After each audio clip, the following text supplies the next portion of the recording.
नमस्कार, साहिब बंदगी सतनाम। तो आज जो वीडियो मैं बना रहा हूँ ये रामपाल जी के भक्तों के लिए और उन लोगों के लिए जो रामपाल जी का ज्ञान सुन के प्रभावित हो रहे हैं, उनके साथ जुड़ने का विचार बना रहे हैं। जरूर जुड़ो, अच्छी बात है। किसी ना किसी गुरु से जुड़ना चाहिए, हमें किसी से कोई वैर विरोध नहीं है। लेकिन मैं कभी नहीं चाहूंगा कि आप उस पंथ में जुड़ जाएं जिससे आपका जीवन बेकार हो जाए, आपका जीवन निरर्थक हो जाए। मैं कभी नहीं चाहूंगा, क्योंकि ये मनुष्य जीवन इतना अनमोल है कि आप सोच भी नहीं सकते कि कितना अनमोल हो सकता है। ये सारी दुनिया, सारा संसार अगर बेचकर भी अगर तुम्हें कोई कहे कि मनुष्य जन्म मिल जाएगा तो सस्ता है। सारा संसार बेचकर भी इतना धन नहीं आएगा कि मनुष्य जीवन को खरीद पाओ। ये परमात्मा की दया से मिलता है, नहीं तो काल भगवान 84 में ठोकता ले जाके। और वो अनमोल जीवन अगर आप ऐसे ज्ञान में बिता दो जिससे आपकी आत्मा का कल्याण ना हो, तो मुझे नहीं लगता कि इससे फूटे भाग किसी के होंगे, क्योंकि इंसान जन्म बहुत अनमोल है।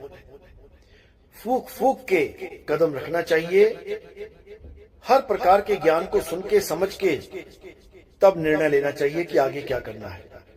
और ज्ञान को हमेशा पक्षपात रहित होकर सुनना चाहिए। कबीर साहब ने कभी ऐसा नहीं बोला कि आप उस गुरु से नाम लो जिसके द्वारा आपके पिताजी ने नाम लिया है, या आपके माताजी ने, या किसी खानदान में किसी रिश्तेदार ने नाम लिया है। बिल्कुल नहीं। ऐसे गुरु की शरण में भी नहीं जाना है जो वंशवाद चला रहा है। पिता का बेटा गुरु बन बैठा, फिर उसका बेटा गुरु बन बैठा, फिर उसका बेटा गुरु बन बैठा। कभी नहीं। गुरु कैसे धारण करना चाहिए? गुरु ज्ञान को परखने के बाद धारण करना चाहिए। सब काहू का लीजिए साचा शब्द निहार, और पक्षपात मत कीजिए कहें कबीर विचार। तो आज जो वीडियो आपके सामने आने वाली है, बिना पक्षपात के आपने इसको अच्छे से समझना है। 101% आपका कल्याण होगा। ऐसा हो नहीं सकता कि मालिक की दया आप पर ना हो। ऐसा हो नहीं सकता कि बंदी छोड़ की कृपा आप पर ना हो। बस आप पक्षपात रहित होकर इस ज्ञान को समझना, डेफिनेटली आपका कल्याण होगा, कोई रोक नहीं सकता। तो ये सत्संग बहुत जरूरी है सुनना। इसको हर उस जीव तक पहुंचा दो जो सत्य का खोजी है, जो सत्य को जानना चाहता है। ये वीडियो उस तक पहुंचा दो ताकि उसका कल्याण हो। साहिब बंदगी सतनाम। तो अब जानकारी जो मैं देने आया हूं, अब उसको शुरू करते हैं। तो सबसे पहले क्या बताना है, मैंने नंबर वाइज बताऊंगा, 1 2 3 4 5, क्योंकि ये एक तरह से सवाल होंगे जो आपने रामपाल जी के भक्तों से, उनके कोऑर्डिनेटर से, गुरु जी से, उनके भाइयों से, उनके खानदान वालों से आपने ये पूछने हैं सवाल उनसे। और जैसे ही आप ये सवाल पूछोगे, उनके पास कोई जवाब नहीं होगा, तो वो आपको क्या कहेंगे कि तुम काल के दूत हो, तुम नितिन दास के द्वारा भ्रमित हो चुके हो, तुम निगुरे हो, तुम ये हो, तुम वो हो, बकवासबाजी करेंगे।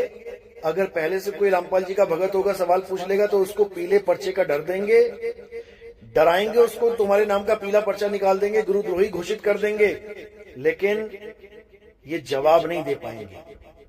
और साहिब ने कहा, जिस गुरु से भरम ना मिटे, भ्रांति जीव की ना जाए, सो गुरु झूठा जान के त्याग देर ना लगाए। उसको त्यागते देर नहीं लगाना चाहिए जिसके पास आपके सवाल के जवाब ना हो। तो क्या है वो सवाल, आइए देखते हैं। साहिब बंदगी सतनाम। तो प्रश्नावली शुरू करने से पहले हम रामपाल जी का धन्यवाद करेंगे। क्यों? क्योंकि इन्होंने सोए हुए समाज को ये बताया कि कबीर कौन है। आखिर कबीर साहब हैं कौन, ये उन्होंने अच्छी तरह समझाया और बहुत ही बढ़िया तरीके से ग्रंथों में खोज खोज के बताया। उसका हम धन्यवाद भी करेंगे। लेकिन वो ये कभी नहीं बता पाए कि व्हाट इज कबीर, कबीर क्या है, कबीर कौन है तो बता दिया, लेकिन कबीर क्या है ये वो कभी नहीं बता पाए, क्योंकि ये वही बता सकता है जो तत्वदर्शी संत होगा। क्योंकि कबीर कोई काया नहीं है, कबीर काया से परे आत्म सत्ता है। तो उसके बारे में आज हम पूरी जानकारी भी लेंगे और उन सवालों को भी रखेंगे जो इनके पंथ को 101% अधूरा सिद्ध कर देंगे। तो हमारा पहला सवाल है कि अगर रामपाल जी महाराज परम पिता परमात्मा हैं, जैसा कि इनके भगत ये मान के बैठे हैं कि रामपाल जी महाराज ही परमात्मा हैं, हरि आए हरियाणे नो, वहां पर रामपाल जी महाराज के माता और पिता की फोटो बना के उनके हाथों में रामपाल जी का छोटा सा शरीर यानी बचपन का शरीर पकड़ा दिया जाता है और बताया जाता है कि ये अवतरित हो गए परमात्मा। तो भाई अगर ऐसे अवतरित होते हैं परमात्मा, तो परमात्मा को 25 सालों तक हनुमान जी की साधना करने की क्या जरूरत पड़ गई? प्रतिदिन 7 बार हनुमान चालीसा का पाठ करने की क्या जरूरत पड़ गई? 18 वर्षों तक राजस्थान में सालासर बालाजी के मंदिर में जाने की क्या जरूरत पड़ गई? उसके बाद कृष्ण जी को भी अपना इष्ट मानने की क्या जरूरत पड़ गई? इतना ही नहीं, खाटू श्याम जी की भी पूजा करते थे, घंटों ध्यान लगाते थे। ये परमात्मा का हाल है। परमात्मा ऐसे देवी देवताओं की पूजा करता है। जिसको ये अवतार घोषित करने में लगे हैं वो तो एक आम इंसान, एक आम भगत की तरह इन देवी देवताओं की पूजा में लीन है। उसको परमात्मा कैसे घोषित कर दिया इन्होंने? तो अब आगे भी देखते हैं कि आखिर परमात्मा का जो नाम इनके जीवन में आया वो आया कहां से। अभी तक तो ये देवी देवताओं के ही पूजा पाठ में लीन है। आगे देखते हैं। तो कहते हैं इतना कुछ करने के बाद भी ना तो इनको शारीरिक सुख मिला और न मानसिक शांति मिली। परमात्मा को पाने की तड़प से आप साधु महात्माओं से मिलते रहते थे। एक दिन आपकी मुलाकात कबीर पंथी महान संत 107 वर्षीय स्वामी रामदेवानंद जी महाराज से हुई। आपने स्वामी जी से पूछा कि परमात्मा की प्राप्ति कैसे हो, वह मानसिक शांति कैसे मिले। स्वामी जी ने पूछा कि आप किसकी पूजा करते हो? तब हमने बताया कि मैं व्रत करता हूँ, उपवास रखता हूँ, मंदिरों में जाता हूँ, हनुमान जी, कृष्ण जी, श्याम जी की यानी खाटू श्याम जी की उपासना करता हूँ, सभी त्योहार मनाता हूँ और श्राद्ध आदि भी निकालता हूँ। तब स्वामी जी ने आप जी से कहा, यानी परमात्मा से स्वामी जी ने कहा, परमात्मा को समझा रहे हैं स्वामी जी। क्या कहा कि आप जो साधना करते हो यह ना तो परमात्मा को पाने की है और ना ही मानसिक शांति देने की। बताओ, यानी स्वामी रामदेवानंद जी परमात्मा को समझा रहे हैं कि भाई तुम देवी देवताओं के चक्कर में पड़ गए हो। अब देवी देवताओं को छोड़ दो और कबीर साहब की जो पुरानी फोटो है, सफेद दाढ़ी, सफेद बाल, टोपी, उस फोटो के आगे दंडवत करना शुरू कर दो, देसी घी की खड़ी जोत जलानी शुरू कर दो, तब तुम्हारी मुक्ति हो जाएगी। बताओ, परमात्मा भी गलतियां कर रहा है और परमात्मा को सुधारा जा रहा है। बताओ ये कैसा परमात्मा है? तो मेरे भाई इस भ्रम से बाहर निकल जाओ कि रामपाल जी कोई परमात्मा है। आखिर परमात्मा क्या है ये आपको थोड़ी देर में समझ में आ जाएगा। तो पहले इस भ्रम को निकालो कि ये कोई परमात्मा है। ये तो एक जिज्ञासु जीव है, जैसे बाकी पूजा कर रहे थे ये भी करने लग गया। अब इसको ऐसा गुरु मिल गया जिसने इसको उस पूजा करने से रोका तो ये रुक गया। अभी आगे और स्टोरी लंबी है और सुनो। स्वामी रामदेवानंद जी की शरण में आके एक काम तो अच्छा हो गया कि इनको इतना पता लग गया कि देवी देवताओं की भक्ति करने से मुक्ति प्राप्त नहीं होगी। बहुत अच्छी बात है। और आगे चल के क्या हुआ कि इन्होंने पाठ सेवा शुरू कर दी, यानी ये पाठी बन गए और गरीबदास जी का जो ग्रंथ है उसका पाठ करने लगे, लोगों को पढ़ के सुनाने लगे। धीरे धीरे धीरे ये उस आश्रम में अच्छे सेवादार बन गए, गुरुओं की सेवा करना शुरू कर दिया। बहुत अच्छी बात है, गुरुओं की सेवा करनी चाहिए। लेकिन धीरे धीरे धीरे जब और आगे बढ़े, लोगों ने इनसे पाठ करवाना शुरू कर दिया अपने घरों में, तब धीरे धीरे धीरे आगे बढ़ते बढ़ते इन्होंने वो काम कर दिया जिसके लिए ये इस दुनिया में आए थे। कबीर सागर में इनके बारे में बहुत अच्छा समझाया गया है। जो परमात्मा के विवेकी हंस होंगे वो मेरी बात एक बार में ही समझ जाएंगे कि इस रामपाल जी अर्थात हंस मुनि काल दूत के बारे में जो 12वें पंथ अर्थात गरीबदास जी के पंथ में घुसेगा और खूब सेवा करेगा, उसके बाद खुद ही कबीर बन के बैठ जाएगा और बहुत से चमत्कार दिखा के लोगों को काल के जाल में फंसाएगा, इन 52 अक्षरों के मंत्रों में फंसाएगा, ओम कलियम हरियम शरियम में फंसाएगा। आइए देखते हैं इसका पूरा प्रमाण। तो कबीर सागर में जब आप 12 पंथों के काल दूतों का विवरण पढ़ोगे तो 12वें पंथ के काल दूत का नाम रखा है कबीर साहब ने हंस मुनि काल दूत। हंस मुनि इसका नाम इसलिए रखा है कि ये दिखने में तो हंस यानी कबीर पंथी लगेगा, लेकिन सारे काम मुनियों वाले करेगा। ये यज्ञ भी करेगा, ये पूजा पाठ भी करेगा, ये खड़ी बत्ती देसी घी की बत्ती जला के पूजा भी करवाएगा और ये मुनियों वाले काम करेगा यानी मंत्रों का जाप करेगा और करवाएगा। ये इस हंस मुनि के बारे में कबीर सागर में पहले से ही वाणी दर्ज है। आगे देखो क्या कहते हैं कि अब कहूं द्वादश पंथ प्रकाशा, कि 12वें पंथ का हाल सुन लो जिसमें काल का दूत आएगा, क्योंकि 12वां पंथ जो है वो गरीबदास जी महाराज का है। गरीबदास जी महाराज तो काल के दूत हो नहीं सकते, तो काल का दूत कौन है ये इसी के बारे में बताया जा रहा है। ये हंस मुनि रामपाल ही काल का दूत है। तो बिल्कुल स्पष्ट बता दिया कि अब कहूं द्वादश पंथ प्रकाशा, दूत हंस मुनि करे तमाशा। ये हंस मुनि दूत 12वें पंथ में आके बहुत बड़ा तमाशा करेगा। वचन वंश घर सेवक होई, प्रथम करे सेवा बहुतोई, यानी पहले तो ये 12वें पंथ में सेवक बन के घुसेगा और उसके बाद खूब सेवा भी करेगा। पाछे अपनो मत प्रगटावे, बहुतक जीव फंद फंदावे, यानी पहले तो ये उसी मत में आएगा जो गुरुजी बोलेंगे। ओम सोहंग का जाप दिया था रामपाल जी महाराज को इनके गुरु स्वामी रामदेवानंद जी ने। उसके बाद इसने अपना ही पंथ चला दिया, अपना ही मत बना दिया। क्या आडंबर फैला दिया, क्या झूठ बोला कि मुझे तो परमात्मा मिले और मुझे रामदेवानंद जी से भी आगे का ज्ञान यानी सार शब्द का ज्ञान दे दिया। रामदेवानंद जी तो केवल सतनाम देते थे, ओम और सोहंग। श्वास अंदर लिया सोहंग और बाहर छोड़ा ओम, उसी को सतनाम बता के रामदेवानंद जी के ज्ञान को सतनाम तक सीमित करके आगे का ज्ञान यानी आगे का मत अपना प्रकट कर दिया। कहते पाछे अपनो मत प्रगटावे, बहुतक जीव फंद फंदावे। फंदे में बहुत से जीवों को फंसा दिया इसने। अंश वंश का करे विरोधा, कुछ अमान कुछ मान प्रबोधा। यही विधि यम बाजी लावे, 12 पंथ निज अंश प्रगटावे। यानी उसके बाद ये अंश और वंश यानी कबीर पंथियों का सबका विरोध करने लग जाएगा और उसके बाद ये काल का दूत अपना काम करने में सफल हो जाएगा। आगे क्या लिखा है, फिर आवे फिर जाई, बार बार जग में प्रगटाई। ये बार बार जग में प्रकट होता है, ये कोई एक बार नहीं आया, ये बार बार आएगा। जहां जहां प्रगटे यमदूता, जीवन से कह ज्ञान बहुता। जहां जहां ये प्रकट होगा बहुत ज्ञान कथेगा, जीवों को इतना ज्ञान सुना देगा, इतना ज्ञान सुना देगा, सारे ग्रंथ रटवा देगा।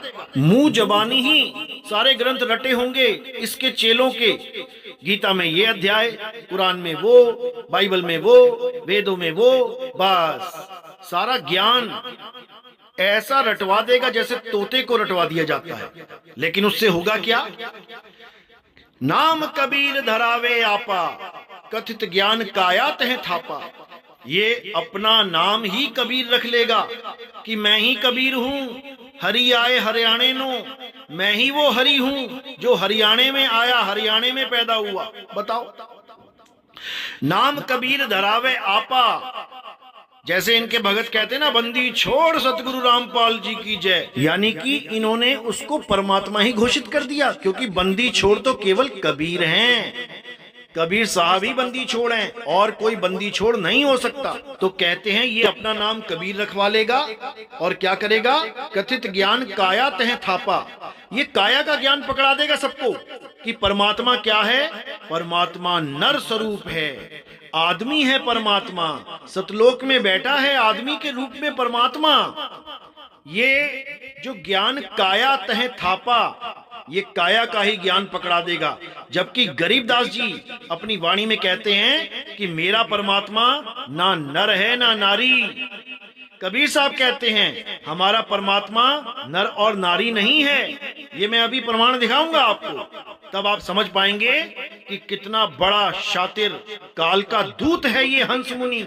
जब जब जन्म धरे संसारा, प्रगट होए के पंथ पसारा, करामात जीवन बतलावे, जीव भरमाए नरक महनावे। यानी जब जब ये संसार में आएगा तब तक ये पंथ चलाएगा, बार बार प्रकट होके पंथ चलाएगा, करामात दिखा दिखा के लोगों को इकट्ठा कर लेगा। आओ तुम्हारा कैंसर ठीक कर दूं, आओ तुम्हारी किडनी ठीक कर दूं, आओ तुम्हारे ऐसे रोग ठीक कर दूं जो डॉक्टर नहीं कर सकता, आओ तुम्हें सुख सुविधाएं दे दूं। करामात में ही जीवों को उलझा के नरक में डलवा देगा। इसलिए मेरे भाइयों, इसके जाल को समझो, पहचानो इस काल के दूत को। ये हंस मुनि बहुत शातिर है और इसने तो इतना बड़ा जाल बुन दिया है जीवों के लिए कि तुम सोच भी नहीं सकते। इसने गरीबदास जी की वाणी में इतनी मिलावट कर दी, इतनी मिलावट कर दी कि तुम समझ भी चालाकी को। लेकिन नितिन दास आज इसके हर षड्यंत्र की जड़ उखाड़ देगा। ध्यान से देखो मेरे भाइयों, कैसे इसने गरीबदास जी के ग्रंथ में दिल खोल के मिलावट की है, अपनी आंखों से देखो। तो आपको जो स्क्रीन पे वाणी दिखाई दे रही है, ऊपर रामपाल जी महाराज का ग्रंथ भक्ति बोध और नीचे गरीबदास जी महाराज की ओरिजिनल वाणी है, असली वाणी है। जो रामपाल जी महाराज कहते थे कि कबीर साहब ने गरीबदास जी के अंदर वाणी फिट कर दी। कैसे फिट कर दी? जैसे एक ब्लूटूथ के द्वारा पूरा गाना, एक एक शब्द वैसा ही फीड हो जाता है, पूरी पिक्चर, एक एक सीन वैसा ही फीड हो जाता है, उसमें कोई बदलाव नहीं रहता। इसी प्रकार जो वाणी गरीबदास जी को दी गई वो ब्लूटूथ के द्वारा दी गई, तो उस ब्लूटूथ की वाणी में कोई फेरबदल करने का मतलब ही नहीं बनता। उस ट्रांसफर की गई वाणी में कोई अक्षर इधर से उधर होने का मतलब ही नहीं होता। लेकिन आप देखिए, रामपाल जी महाराज ने अपने ही ग्रंथ में गरीबदास जी की वाणी से छेड़खानी कर दी। गरीबदास जी की वाणी कह रही है, जहां पे लाल निशान लगाया आप देखिए, गरीब ऐसा सतगुरु हम मिलया, अलल पंख की जात, काया माया ना उहा, नहीं पिंड नहीं गात। अब इस रामपाल जी ने, इस हंस मुनि कालदूत ने कैसे वाणी में मिलावट करी? क्या लिखा है ऊपर देखिए, गरीब ऐसा सतगुरु हम मिलया, अलल पंख की जात, काया माया ना, नहीं पांच तत्व का गात। नीचे लिखा है नहीं पिंड नहीं गात, और ऊपर लिख दिया नहीं पांच तत्व का गात। अब ये वाणी कैसे बदल दी? कैसे गरीबदास जी की वाणी के साथ छेड़खानी की इन्होंने? जबकि खुद ही अपने सत्संग में बताते थे कि एक आदमी ने गरीबदास जी की वाणी से छेड़खानी करने की कोशिश करी तो उसको अधरंग हो गया। अधरंग यानी पैरालाइज हो गया वो। तो अगर वो पैरालाइज हो गया तो तुम्हें भी तो दोष मिलेगा। यही दोष है तुम्हारा जो आज तुम जेल में बैठे हो हंस मुनि, यही तुम्हारा दोष है, जीवों के साथ खिलवाड़ करना, संतों की वाणियों में मिलावट करना, यही तुम्हारा दोष है। इसी का फल भुगतान करने के लिए तुम 2014 से आज तक जेल में बैठे हो। अब आगे देखिए कि कैसे इसने मिलावट की है। क्या कहती है वाणी? निराकार निर्विषम, काल जाल भय भंजनम। अब इसने निराकार की जगह क्या लिख दिया? अपनी आंखों से देखिए, इस हंस मुनि दूत ने निराकार को नराकार बना दिया, यानी नर के आकार का। गरीबदास जी कह रहे हैं निराकार, यानी उसका कोई आकार नहीं है, वो आदमी या औरत जैसा नहीं है। लेकिन इस हंस मुनि कालदूत ने परमात्मा को नर आकार बना दिया, यानी आदमी जैसा दिखने वाला। अब आप गरीबदास जी की एक और वाणी देखिए जिसमें उन्होंने नर और नारी यानी दोनों रूपों का खंडन कर दिया कि परमात्मा ना नर है और ना नारी है। अपनी आंखों से देखिए। तो परमात्मा की महिमा में गरीबदास जी क्या बता रहे हैं? वेद कतेब न जाकू पावे, 18 पुराण कथा नित गावे। यानी वेद कतेब उसको प्राप्त नहीं कर पा रहे हैं, 18 पुराण उसकी कथाओं में लगे हैं, लेकिन उसका ज्ञान नहीं समझ पा रहे हैं। नहीं वह पुरुष नहीं वह नारी, जाकू खोज रहे त्रिपुरारी। ना तो वो पुरुष है और ना ही वो नारी है, तो फिर वो क्या है उसका भेद भी बता रहे हैं। शब्द स्वरूपी सब घट बोले, प्रगट देख नहीं वह ओले। वो शब्द स्वरूपी है और घट घट में बोल रहा है, लेकिन इस शब्द का ज्ञान सबको नहीं हो पाता, इसलिए काया माया में ही उलझ के रह जाते हैं ये नकली गुरु। तो ये हंस मुनि ये नहीं समझ पाया कि परमात्मा शब्द स्वरूप है, परमात्मा देह स्वरूप नहीं है। एक वाणी में और बताया गया है, वो भी देख लीजिए। तो यहां पर भी गरीबदास जी ने परमात्मा की महिमा में क्या बताया? खाटा ना मीठा ना फीका ना खारी, हिंदू ना तुर्का ना पुरुषा ना नारी। यानी वो परम तत्व, वो परम पिता परमात्मा खाटा ना मीठा ना फीका ना खारी, उसका कोई स्वाद नहीं है। हिंदू ना तुर्का ना पुरुषा ना नारी, ना तो वो किसी जात पात में बंधा है और ना ही वो किसी नारी पुरुष के शरीर से बंधा है। वो आदमी और औरत नहीं है। खावे न पीवे न सोवे न जागे, निरंतर निराशा अचल तत्त रागे। यानी वो खाता पीता भी नहीं है, सोता जागता भी नहीं है। निरंतर निराशा यानी उसको किसी की आशा भी नहीं है। अचल तत्त रागे, वो अचल है, वो अडोल है। वो तत्त रागे, रागे यानी राग, वो एक आवाज है, वो दिव्य आवाज है। उस तत्व की पहचान, उस तत्व का स्वरूप आवाज है। कोई आदमी और औरत नहीं है वो, परमात्मा कोई काया नहीं है। लेकिन ये हंस मुनि कभी नहीं समझ सकता, क्योंकि इसको तत्व ज्ञान है ही नहीं। इसको केवल काया ज्ञान है और काया का ज्ञान ही अपने शिष्यों को थोप के चला गया। इसको केवल मंत्र ज्ञान है। ये मंत्रों को जपता हुआ और मंत्रों को ही जपाता हुआ इस संसार से चला जाएगा। और कबीर साहब समझाते रहे, ना मैं जप में ना मैं तप में, लेकिन ये वाणी को ना समझता हुआ जप करता ही चला गया और करवाता चला गया, और 52 अक्षरों के जाल को ना समझकर खुद भी फंस गया और अपने चेलों को भी 52 अक्षरों में ही फंसा के चला गया। तो देखिए आगे क्या मिलावट की है। देखिए असली वाणी में फिर निराकार निर्लेप निरंजन गुण अतीत तिहु देवा, यहाँ निराकार लिखा है। और रामपाल जी अर्थात इस हंस मुनि ने इसको फिर नराकार निर्लेप निरंजन बना दिया। ये निराकार को नराकार बनाने में ही लगा हुआ है। तो इसको समझो आप कि कैसे ये वाणी में मिलावट कर रहा है। अब आगे देखिए, गरीबदास जी की वाणी में लिखा है, सुख सागर रत्नागर निर्भय बिन मुख बानी गावही। यानी वो असली बानी बिना मुख के गाई जाएगी, यानी उस बानी को ये मुख उच्चारण नहीं कर सकता। और इस हंस मुनि ने क्या लिखा है, सुख सागर रत्नागर निर्भय निज मुख बानी गावही, यानी अपने मुख से बानी गाओ। ये ऐसी मिलावट की है इसने कि आप इसका भेद नहीं समझ पाएंगे। आगे गरीबदास जी ने लिखा है, बिन आकार अजोख निर्मल दृष्टि मुष्टि नहीं आवही।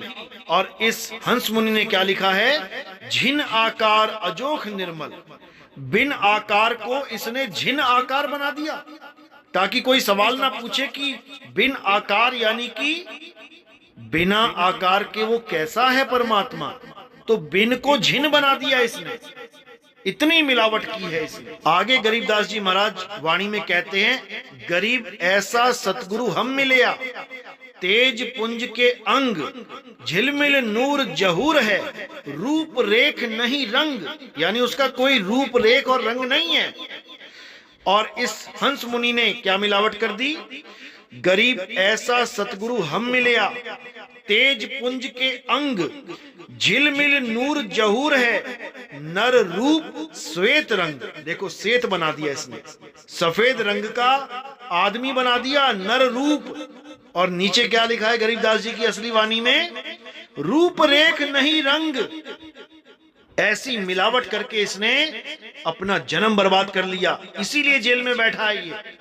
अगर ये वाणी के साथ मिलावट ना करता तो परमात्मा इस पर दया करते, ये बाहर रहता। लेकिन इसने परमात्मा की जीवों के साथ ऐसा धोखा किया कि परमात्मा ने फिर इसकी मदद नहीं करी, इसको जेल में ही रहने दिया।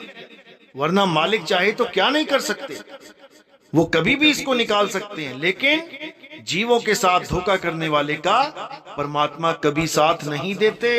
तो आगे गरीबदास जी की वाणी में देखिए क्या लिखा है। सुन्न मंडल सतलोक चलिए, नौदर मूंद बेसुन्न है, बिन चश्मियों एक बिंब देखिया, बिन श्रवण सुनी धुन है।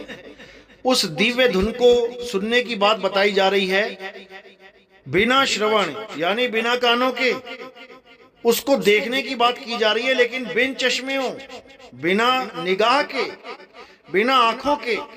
और इन्होंने बदल के क्या लिख दिया? सुन्न मंडल सतलोक चलिए, नौदर मूंद बिसुन्न है, दिव्य चिस्मियों। जहां लिखा है बिन चिस्मियों, इन्होंने दिव्य बना दिया, एक बिंब देखिया। अब जहां लिखा है बिन श्रवण, वहां लिख दिया निज श्रवण सुनी धुन है, यानी अपने कानों से मैंने धुन सुनी है।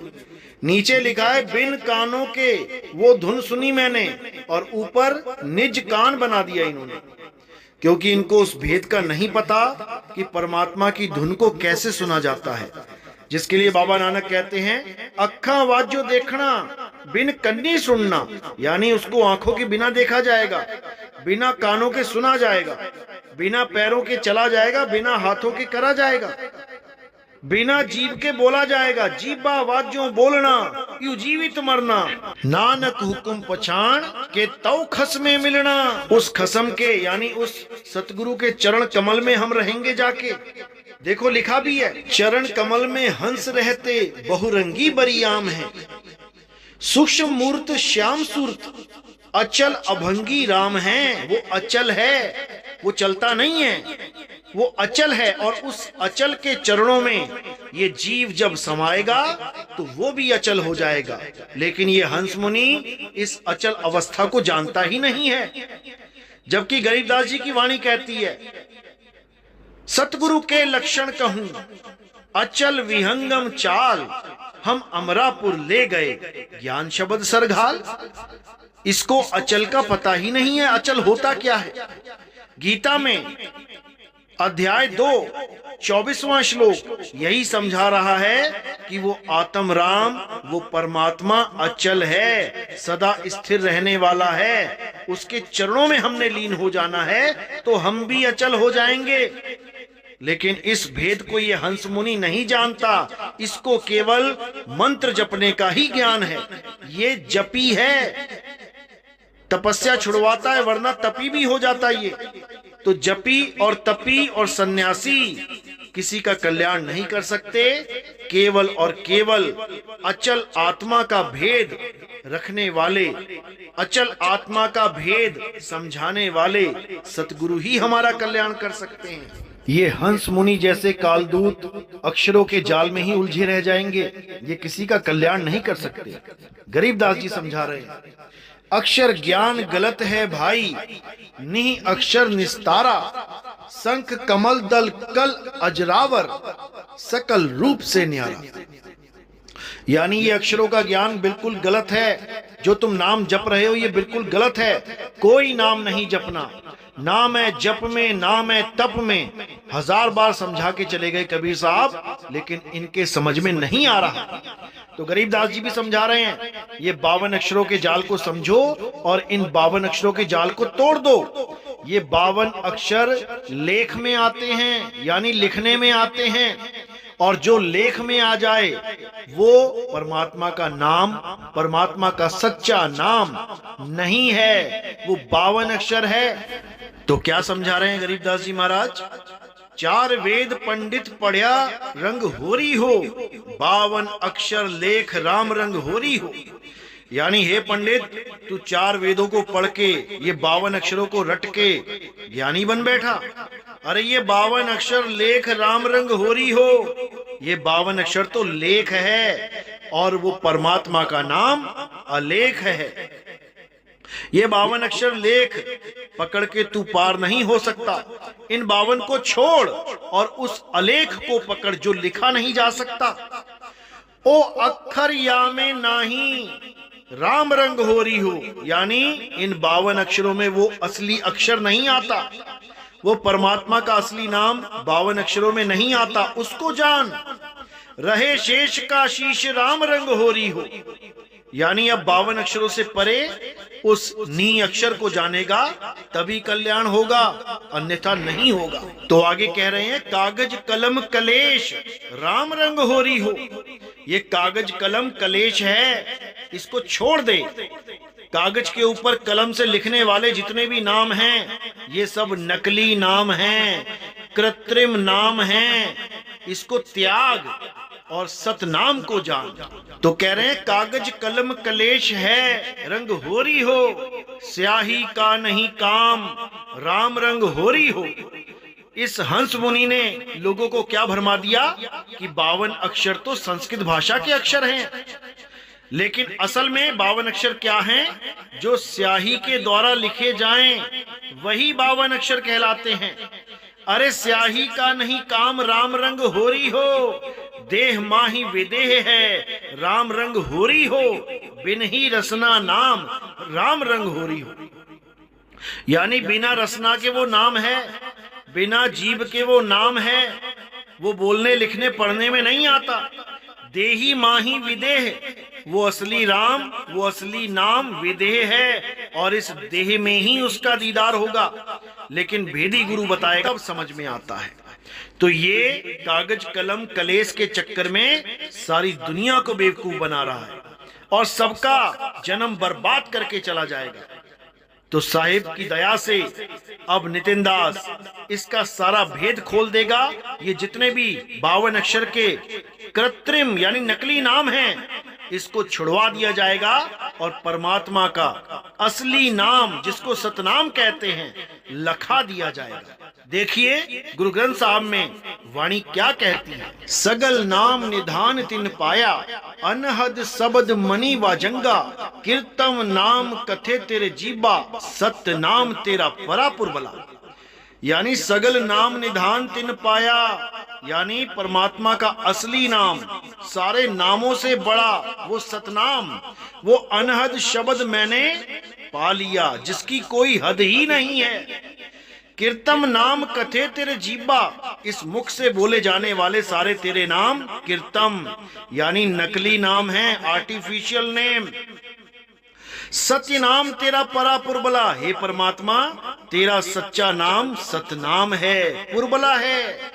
लेकिन ये हंस मुनि इस सतनाम को परमात्मा का नाम बताता ही नहीं है। ये काल भगवान और अक्षर पुरुष का नाम यानी ओम सोहं को सतनाम बताता है, जबकि सतनाम किसका है? सतनाम तेरा परा पुरबला, परमात्मा का परा पुरबला नाम है। तो ये भेद इस हंस मुनि को नहीं पता है। आगे देखो वाणी क्या कहती है। गुरु ग्रंथ साहब में अंग नंबर 343 पे कबीर साहब की वाणी क्या कहती है। 52 अक्षर जोरे आन, सक्या ना अक्षर एक पहचान, सत का शब्द कबीरा कहे, पंडित होए सो अनभय रहे, पंडित लोग हो कहो व्यवहार, ज्ञानवंत को तत्व विचार, जाके जीव जैसी बुद्धि हुई, कहे कबीर जानेगा सोई। यानी ये हंस मुनि 52 अक्षरों को जोड़ तोड़ के तमाम नाम बना के दिखा देगा। ये किताबों में लिखे हुए नाम जोड़ तोड़ के बनाए जाने वाले नाम, ये स्वर और व्यंजन के द्वारा जोड़ तोड़ के बनाए जाने वाले नाम दिखा के सब जीवों को वही नाम रटवा देगा। ओम कलियम हरियम शरियम सोहंग सत्यम रटवा देगा, ये ओम सोहंग रटवा देगा, ये ओम सोहंग सत्य कबीर रटवा देगा, ये ओम सोहंग सत्य कबीरा भी रटवा देगा। ये यही 52 अक्षरों में उलझा के इस जीव की दुर्गति कर देगा। लेकिन कबीर साहब समझा रहे हैं कि पंडित लोग को व्यवहार, ज्ञानवंत को तत्व विचार। ये मंत्र जाप, ये पूजा पाठ, ये पंडित लोगों का विचार है, ये उनका व्यवहार है। लेकिन ज्ञानवंत को तत्व विचार, ज्ञानवंत केवल तत्व ज्ञान लेता है। ज्ञानवंत को मंत्रों से तंत्रों से कोई मतलब ही नहीं होता है, वो केवल और केवल तत्व ज्ञान प्राप्त करता है। तो गुरु ग्रंथ साहब में अंग नंबर 340 पे फिर समझा रहे हैं, 52 अक्षर लोक त्रय सब कुछ इन्हीं माही, ए अक्षर खिर जाएंगे ओ अक्षर इनमें नाही। यानी ये 52 अक्षरों के द्वारा बनाए हुए मंत्र खिर जाएंगे, नष्ट हो जाएंगे, इनसे होने वाली कमाई भी नष्ट हो जाएगी, मुक्ति नहीं मिल पाएगी। तो कह रहे हैं वो अक्षर इनमें नाही, जो असली अक्षर है, जो असली नाम परमात्मा का है, वो 52 अक्षरों में नहीं है। और जो 52 अक्षरों के द्वारा नाम लिखे जाते हैं, कबीर साहब कहते हैं हम उसे नहीं मानते। ओ अंकार आदि में जाना, लिखे और मेटे ताही ना माना। ओ अंकार लखे जो कोई, सोई लिख मेटना ना होई। यानी मैं जिसको मानता हूँ वो ये लिखने और मिटाने वाले शब्द नहीं है। जो हमारे शब्द को लख लेता है उसका लिखना और मिटना खत्म हो जाता है। वो अलेख को जान जाता है, अडोल को जान जाता है, अबोल को जान जाता है, लेकिन ये हंस मुनि उसको नहीं जान सकता। ये 52 अक्षरों में ही उलझा रह जाएगा। तो कहते हैं 52 के जंजाल में फंस गया ये संसार, और सिमरन 52 का करे कैसे लागे पार। ये 52 अक्षरों को जप जप के नरकों में चले जाएंगे, ये कभी मुक्त नहीं हो पाएंगे।